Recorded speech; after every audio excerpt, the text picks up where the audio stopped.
Ranjau Darat, Cinta Diana dan Kasih Allah. Putri Diana atau Lady Di meninggal tanggal 31 Agustus 1997. Pernah diusulkan untuk menerima hadiah Nobel selain Jimmy Carter, Earl Holbrook, dan Jody Williams, wanita Amerika LSM ECBL. Jody Williams akhirnya yang terpilih. Meski demikian, para pendukung Diana tidak kecewa, sebab ketenaran ECBL, yaitu LSM yang bergerak untuk mengangkat ranjau darat, tidak lepas daripada peran Diana. Dia telah mengorbankan banyak waktu, tenaga, dan uang untuk kampanye anti ranjau di banyak negara dan mengunjungi banyak korbannya.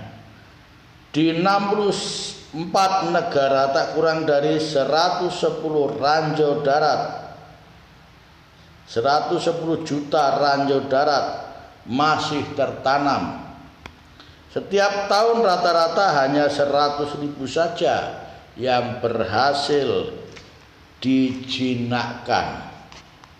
Jadi dibutuhkan waktu beberapa tahun, banyak tahun, tak kurang dari 25 orang per hari, 175 orang per minggu, dan 700 orang per bulan meninggal karena ledakan ranjau darat.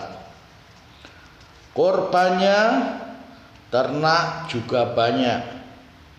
Di Afghanistan suatu saat ada 361 ekor sapi mati. Ngeri. Tanah ladang dan sawah seharusnya ditanami tumbuhan untuk kehidupan, ditanami ranjau untuk kematian. Ranjau pantas divonis sebagai penyebab bencana nomor wahid. Adanya ranjau tanda tiadanya cinta. Dengan memasang ranjau, manusia berniat untuk membunuh sesama yang dibencinya. Dengan ranjau, perdamaian sulit dicapai meskipun perang telah usai. Pemasangan ranjau merupakan lanjutan perang pasca perang. Inilah perang yang tersembunyi yang malah teramat sadis. Tragisnya, cinta si pemberi ranjau itu terjerat ranjau.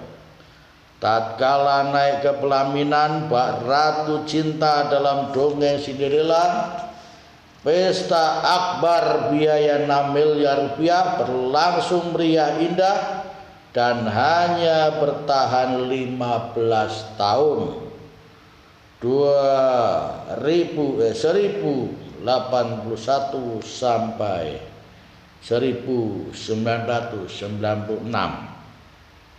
Diana dan Pangeran Charles bercerai. Diana bercinta dan bercinta, gagal dan gagal. J.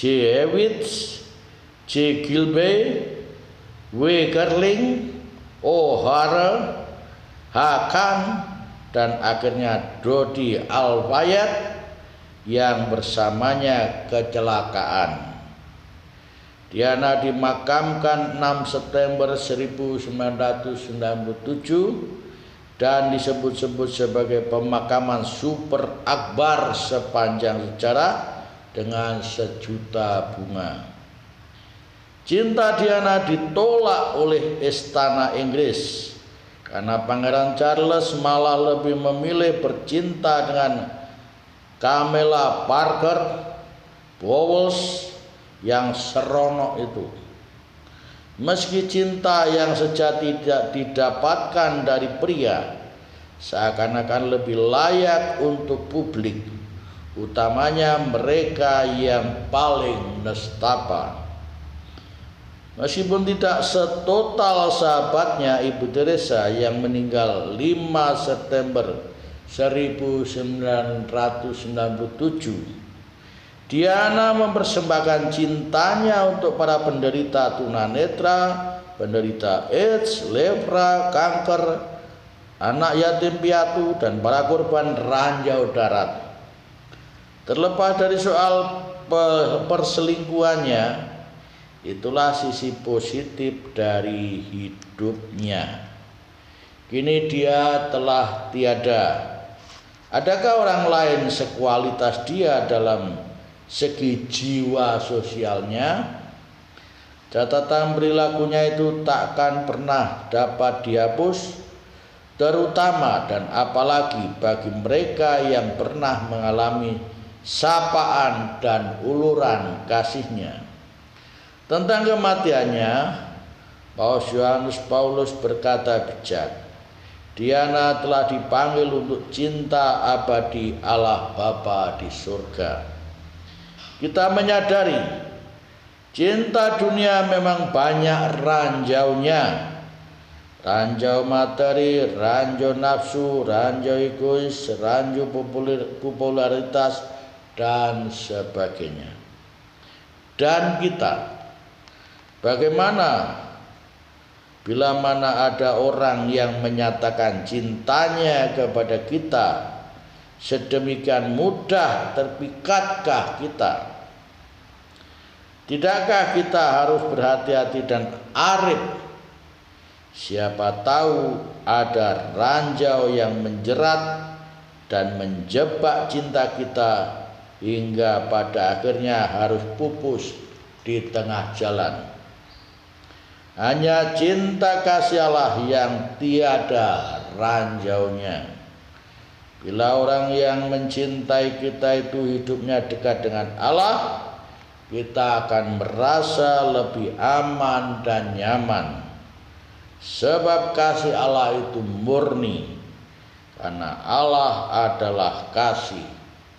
1 Yohanes 4 ayat 16. Tuhan memberkati kita. Amin.